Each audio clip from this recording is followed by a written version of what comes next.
Hey, welcome, all my right thinkers. Thanks for tuning in to check out your boy, P-Farm, thinking right out here in the lab where I do what I do for you. Oh, yeah, I'm in the book. We about to learn some more my philosophy. This was all about purification of one's heart. How do you do that? Pay attention, stay tuned. I'm going to show you just how. This is what taught me how to do what I do for you. Let's go. Radism, 25 rules to live by. Storytelling, story with a message. There's always a message in my stories for life. I give life lessons. You tune in and receive them. I appreciate you. We got a good thing going. Let's do what we do. Right thinking mission, and I'm on it, is to enlighten, inspire, educate, and motivate you, the individual, to a higher spiritual level of enlightenment. Right thinking way of life through mental and spiritual discipline, practice daily, will help and guide you to obtain your goal of reaching spiritual enlightenment, aka know thyself. My mission is that all right thinkers know thyself. If you're a right thinker, your goal is to know thyself. See where we're going with this? Let's get there together. So I'll ask the question, do you know you? You will when I'm through. That's what I do. It's rhetorical, but if you know how to answer for yourself, tune in. I got you. A person who knows not and knows not that they know not is foolish. Disregard them. A person who knows not and knows that they know not is simple, but you can teach them. That's why I do what I do for you. Appreciate you too. Stay tuned. I got more for you. A person who knows not and believe and think that they know is dangerous, avoid them. I do. A person who knows and knows not that they know is spiritually asleep. I can awaken them. I'm your spiritual alarm clock here to wake you up with knowledge of self. That's what I do for you. A person who knows and knows that they know is wise. Follow them. All these persons reside in you. Right thinkers, know thyself, and to my be true. Speaking of my girl, this is where we are. We'll be here for a minute, but this is the lesson that you need to be paying attention to because these are the one that got me to do what I'm doing for you to this day. All right, I'm comfortable. This lesson, P Funk's philosophy on purification of one's heart. How can you do that? You hear me talk about heart at the judgment day, your heart being light as a feather.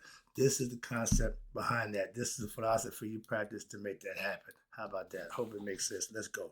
So you talking about purification of the heart. So how then is it possible to eradicate negative, egoistic, karmic impressions and be able to develop positive ones? Change your way of living. Perfect example. 180. If you're going that way, you realize that way is the wrong way, go back the other way. Ain't but two choices. Okay? Real simple. When you realize you're going the right way, that's when you keep going. If the road get a little rough, that's the road, that's the right road. Yeah, that one. That's the one. Okay, the other one, everybody know that ain't the road. That's the road to destruction. And everybody's on that road partying, having a good time until they get to the end and realize ain't nothing there. A little late for that. Moving on. That's why life is important, that you learn and live by what you learn. This is going to tell you. What's this? So how you get better, positive ones? How you change your life? Yep. The answer, again, lies in your personal understanding of the wisdom teachings of right thinking philosophy and the teachings and you practicing them daily. That's how you master the teachings, the lessons in life. You have to live them, learn them. That's how it's done. And when you study them daily, what? Right thinking philosophy teaches. And more importantly, you start living according to them. What'll happen? Your mind, your body, your life will undergo a transformation at all levels. You're becoming a different person. I use the caterpillar and the butterfly, perfect example. Why? When that caterpillar walks into the lawn, it ain't got much going on. It's ignorant of itself. But when it makes it to that cocoon, make the transformation, everything about it changes. Everything.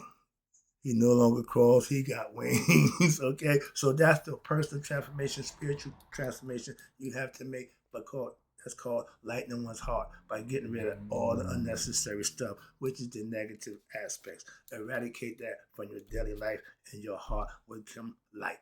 Okay, so when you study the teachings and you live according to them, you will make this what they know to be a transformation at all levels, all three levels. This transformation is all spiritual and mental. It's a purification of one's heart. That's the idea. So often spoken about throughout the Egyptian book of coming forth day. Okay, gotta purify the heart. Gotta make sure the heart get purified. Da da da. Yeah, but they showing you and telling you how you can make that happen. They ain't just saying it. No, we breaking it down to show you how to do just that. And it signifies you eradicating your negative impressions, your egoistic thoughts, and that renders your mind now what? Pure and subtle, at peace, so it can function at peak performance and give its best effort. And when your mind, this thing right here, is at peace, rendered subtle, at calming, then your spiritual knowledge and realization is now possible to happen. This spiritual discipline is purifying one's heart. How? By living according to the right thinking philosophy teachings. And this is known as the yoga of action. Selfless service, we know it better as Maya. Maya philosophy lasted for generations of the ancient Cometians, and it kept them in harmony as a people, not just a hierarchy people. No, everybody lived in harmony by Maya and according to the scales and balance and knowledge of self. That's the way society will grow as one. We ain't come close to none of that. The philosophy, and that's what it is, a philosophy of Maya, is a profound teaching which encompasses the fabric of creation itself, as well as a highly effective spiritual system of spiritual discipline. That's what I practice. Spiritual discipline. Hold yourself to a higher standard, not normal human discipline. No. Commandments, no. Higher spiritual disciplines. In creation stories and mythological allegorical stories to give you reason and purpose to practice and understand how to manifest for yourself what the good things we call blessings from God. And you got God, we call them netter or neteru, meaning the offerings from God. Is said to have established creation upon, again, my girl, Maya. Consequently, it follows that what? Maya is the orderly flow of energy which maintains the universe. Did you know that? That's why she's my girl. Furthermore, Maya is the regulatory which governs the massive planetary and solar system as well as the growth of a blade of grass. You understand what that means? From the biggest to the smallest, Mayat has control. And a human cell, this natural process represents the flow of creation, wherein there is a constant movement and a balancing of what? Opposites. Up needed down. Hot needs a cold. Here needed there. You needed me, etc. You see where it's going? Yin and yang. That's the philosophy that Mayat set forth, and that's what we stand on in creation and in the universe. No matter how you look at it, that's what's about. And most people, ignorant, act out what? The different forces which are coursing through them at the time. These may be hunger, lust, fear, hatred, anger, elation, etc. But when you live by that, you got that roller coaster going. You got the serpent, okay, the up and down of what we call life. Yeah, the ups. Yeah, yeah. But you create your own ups and downs. I'd rather flatline, smooth it out. Not too this way, not too that way. That's my yacht. That's balance. You learn how to ride a bike on two wheels. Why? As long as you balance, you're good. Constant movement, you ain't gonna worry about falling. Hell, you can do the same thing on a unicycle. Okay? But it's all about what? Balance. So they have no control over these actions, aspects of their character, because they are what? They do not understand. Is not they don't they have not understood that their true essence is in reality separate from their what egoistic thoughts and emotions. That's human. That's you. They have identified. Here we go. Come on now. With their what? Their thoughts, their physical body, and therefore they are led to the consequences of those ignorant thoughts and bad deeds that they will perform. When you do something that you know is wrong, and because the immediate consequences don't hit you, you think you got away with it. Au contraire, mon frere, that's karma's job. Don't worry. Don't. And if you don't get it before you die, at death, she's gonna bring it to you. Here, this is yours. Take this with you. That means you got baggage. That means at the end of the scale, you're gonna have problems. Philosophically, that's how I look at it. So I try to keep my heart pure. So you, as the aspirant or right thinker, you having developed your higher level of your practicing right thinking philosophy and practicing your spiritual disciplines and earning spiritual sensitivity, now you are aware that you have a choice in what you think and your thoughts and you think, and it leads to what your actions. Positive thinking leads to positive right actions. Now that you will perform them when daily. But in doing that, there's a caveat that comes with that. If you do it, you will know what that means. Blessings.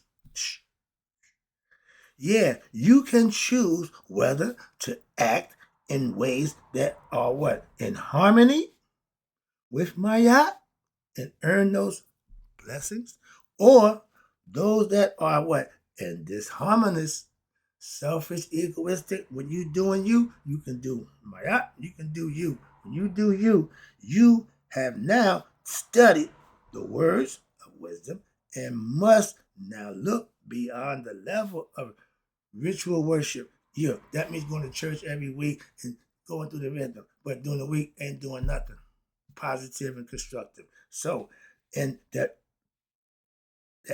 excuse me, when you practice the new look in this beyond the level of ritual worship, during worship of the divine, to the realm of what? The daily practice and experience of what's right, and truly experience divine through the blessings that you receive for the actions that you perform. When you do what's good for somebody else, when you do what's right, there's something that comes with that. Trust me. And the people who do it, that's why we do it. That's why I do it. I know I will be rewarded. I know I'm going to be rewarded for doing what's right.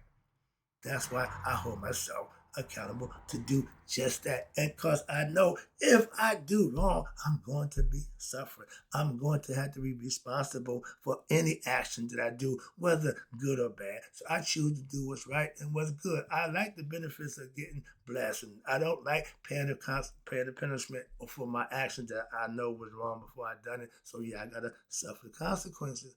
If you want to do something, just be aware of the consequences. As long as you're prepared to pay the consequences. If my right thinking philosophy don't light in my heart at Judgment Day, and I'll profess to be all this, then the third, all of a sudden it ain't just because I didn't stand up what I said, didn't act on it for real. And at the end of the day, that's when you find out. If you're wrong, be prepared for the consequences.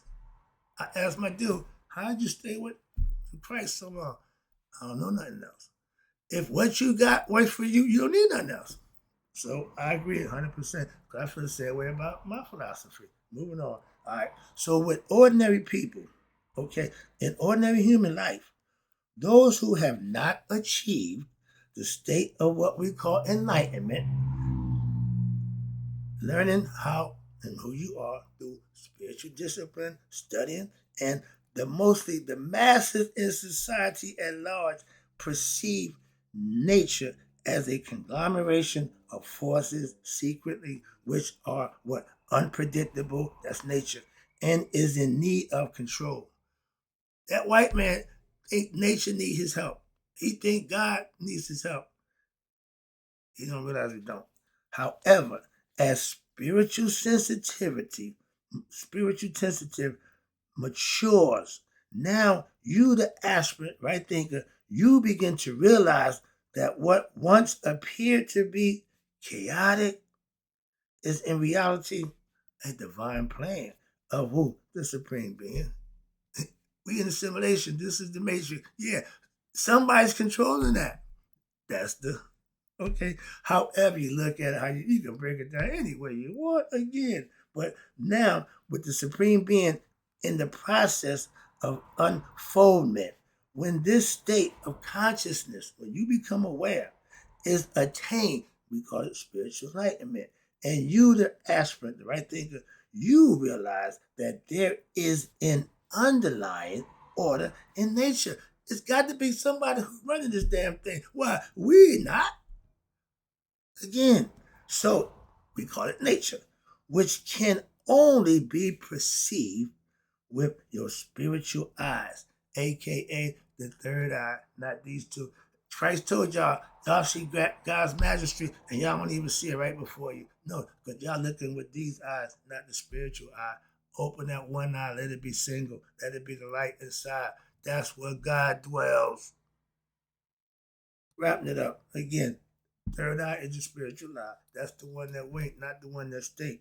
But the various injunctions that you learn from the Mayat philosophy, they are for the purpose of keeping order in society. Not just one person, society amongst ordinary God-fearing people. If we practice Mayat, today we wouldn't have a clown in the White House. But people without psychological maturity, spiritual understanding, enlightenment, knowledge of self, and or spiritually insensitive, meaning that they lack. When you spiritually sensitive is lacking, that means you are unaware of your spiritual principles, so you can't practice them, you can't live by them, you don't know them, and your moral and ethical development is going to be stunted. I have integrity. I have morals, code I stand and live on. Okay. I have ethics that I followed. Even when I was a drug dealer, I made sure anything I gave you, I had already done. I'm giving now, same thing. I'm only giving you what I know. Haven't changed a bit. So the philosophy is still the same. The product, what I'm doing, changed, but the momentum and the concept haven't changed. So also, I can provide insight into what the order of creation through teaching and breaking it down. Hopefully you understand it and lead you down that pathway of what we call spiritual discipline. To get spiritual enlightened, you have to hold yourself accountable, and which when practice and follow daily and correctly, what it'll do, it will lead you, the aspirant right thinker, to come into harmony with your cosmic order, aka God, your higher self, supreme being, whoever you label him. And when you, the individual, have atoned your own sense of order and experience your own experience with God, earned the balance with what? Your conscious mind with the cosmic mind, aka it's a spontaneous unity. Bang! All of a sudden, whoa, yeah, you're changed. Why? Your mind and now your body have become one. Your heart and mind think, feel, and act on the same accord. That's God.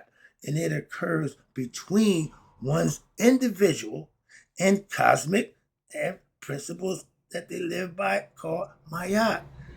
Rather than being a blind set of rules, commandments, which you must strive to follow, become part of one inner character and proceed from one in a spontaneous manner. When you operate under spiritual discipline, you are coming in alignment and accord and in sync with what you're supposed to be doing. And when you balance yourself out, things will smooth out for you in life. What that means? That means your deeper understanding of the cosmic order, aka God, your higher self, which runs the cosmos. You got to be comfortable in knowing that that's the same thing that's running you. But this means that through a deeper studying and understanding of the right thing philosophy about the cosmic order, and by the daily practice of living in harmony with what? Your spiritual disciplines. You, the individual, now will be led to what? To what they call mental and spiritual peace and harmony within oneself. That's all that matters. Everything else about anything else don't really mean jack. When you get that self-mastery, you get yourself experience with God, you good to do whatever it is you choose to do from that point on. And it is this peace of mind that harmonizes within oneself, your upper and lower self, which will allow the lake that we call in your mind to now become what? Clear, like a mirror, in which you now, your individual soul is able to realize what its oneness with the universal soul is going home. It's done unified with its maker. It's comfortable. Now it's know who it is. It can go home for what? Eternity. When you go home, you become you for the rest of eternity. That's a nice deal. Y'all call it heaven and hell, call it what you want, but the idea is to reach it. When you make it to that place, you ain't asking people, well, how'd you get? Well, how'd you get? What you drive? But no. You here, you better enjoy the party. Why? You made it. So enjoy it, bask in it. Don't worry about sharing your blessings or your personal achievements and milestones in life. Why? Nobody gives a damn. All you gotta do is worry about the one who do. That's the higher you. Hope you got the lesson. Hope you enjoyed it. This is what I do. I'll be back with more for you. We're about to go into the concept of action and faith in the Maya philosophy. I'll be right back. I'm loving this.